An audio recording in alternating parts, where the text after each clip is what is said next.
Hi, my name is Suchi Gupta and I have been working in the field of credit risk management for the past 7 years.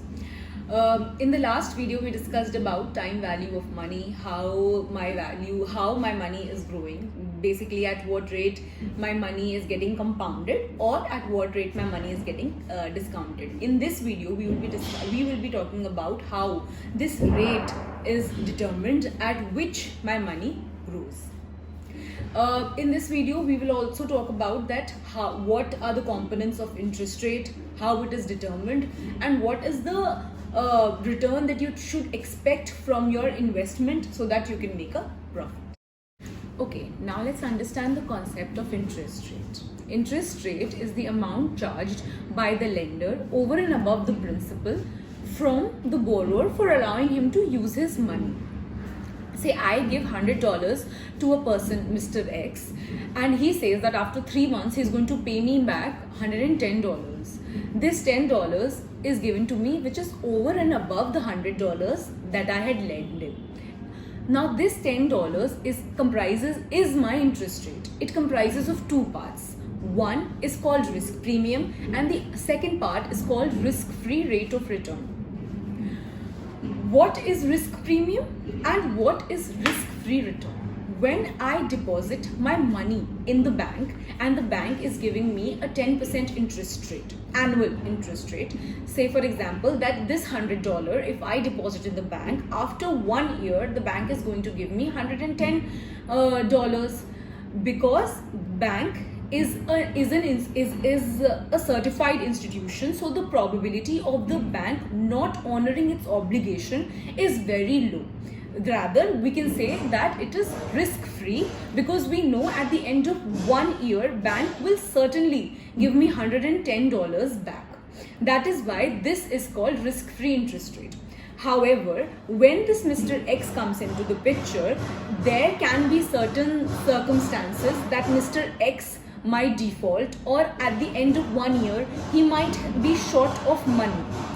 So the concept of risk comes into the picture, that by the end of 1 year he may not be able to honor his obligation towards me.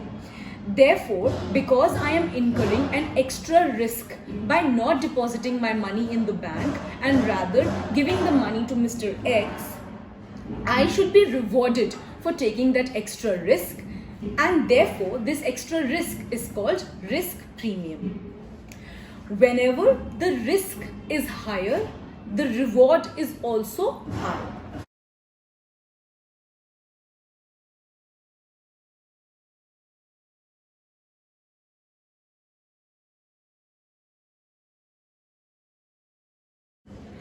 Okay, now let's learn another concept called the real risk-free rate of return. What do you mean by real risk-free rate of return? That whatever interest rate my bank is giving me should also be adjusted for inflation. Like if the bank is giving me a 10% rate of return, risk-free rate of return, and the inflation in the economy is 5%, in real terms, my money is actually growing just by 5%. So the interest rate that I talk when we say risk-free interest rate is actually the nominal risk-free interest rate. However, the real risk-free interest rate is the inflation adjusted risk-free interest rate. Now, apart from the inflation, there are certain other type of risk that we undergo and must be taken into account while expecting my return from the investment. Broadly speaking, there are three type of risk that may happen: the default risk, maturity risk, and liquidity risk. They all combined together form the risk premium, that is the extra charge that I get over and above the nominal interest rate.